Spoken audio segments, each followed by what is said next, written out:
يلا نعمل مع بعض تورته جاتو سويس رول. عجينه هتنفع للثلاث حاجات دول، سهله سريعه بكوبايه دقيق واحده بس. هنشوف المكونات مع بعض. معانا 2 بيضه بدرجه حراره الغرفه، نص كوبايه من السكر، ربع كوبايه من اللبن السخن، ربع كوبايه من الزيت. مقاديرنا سهله بسيطه. معانا معلقه صغيره من الفانيليا،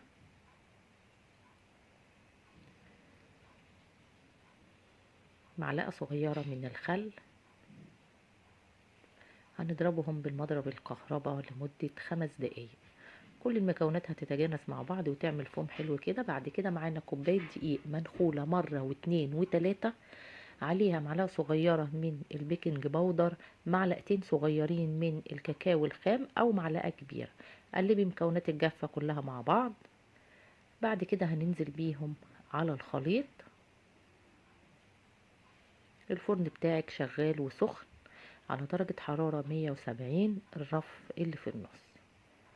هنقلبها بالراحة من تحت لفوق عشان ما نطلعش الهواء اللي احنا دخلناه في البيض. كده الخليط كله بقى متجانس، لونها جميل. طبعا لو عايزاها ابيض هتشيلي الكاكاو الخام.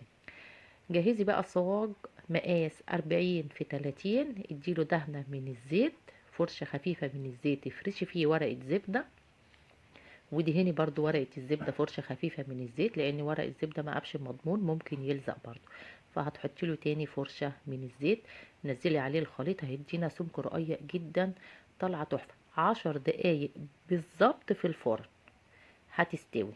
كده ال10 دقايق خلصوا. طبعا هي طبقة رقيقة جدا فمش هتاخد معانا وقت، هتكون 10 دقايق بس. انا باكد تاني 10 دقايق يا جماعة بس التسوية علشان ما يتحرقش منكم.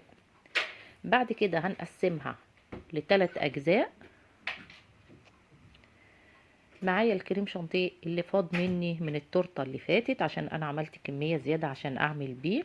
هو تقريبا هياخد معاكي كوبايه ونص من الكريم شانتيه.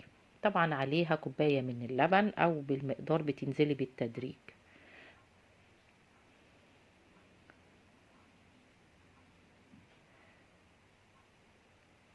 شايفينه طري ولين وجميل، ما بيتقطعش ولا بيتفرول. والعجينه عامله ازاي بعد ما استوت؟ مش ممكن يعني دي تقولي عليها كيكه بجد. طبعا الطريقه دي هتبقى تحفه تحفه تحفه في السويس رول. الناس اللي هي عايزه تعمل سويس رول النتيجه دي ممتازه.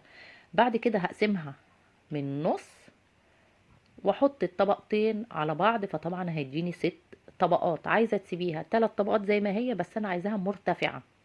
بعد كده معايا باكو شوكولاته من الشوكولاته الخام. طبعا بيبقى عليها لبن، متضاف عليها لبن. هي هننزل عليها تاني نص كوبايه من اللبن الحليب، ويكون سخن علشان تدوب فيها. وممكن ربع كوباية برضو من اللبن اللي ممكن تنزلي برضو بالتدريج. هنا مكان ما سويت القطعة بتاعتنا وخدت الحروف الزيادة وسويتها، عملتها كور كده وزينتها نزلتها في الشوكولاتة. لو انت محتاجة هتزيني بيها ممكن تستخدميها. ونزلنا بالشوكولاتة عليها.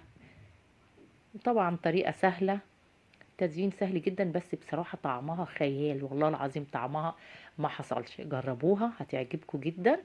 يعني طعمها تقولي جايباها من اجدع حلواني، مع ان المكونات بتاعتها بسيطة جدا.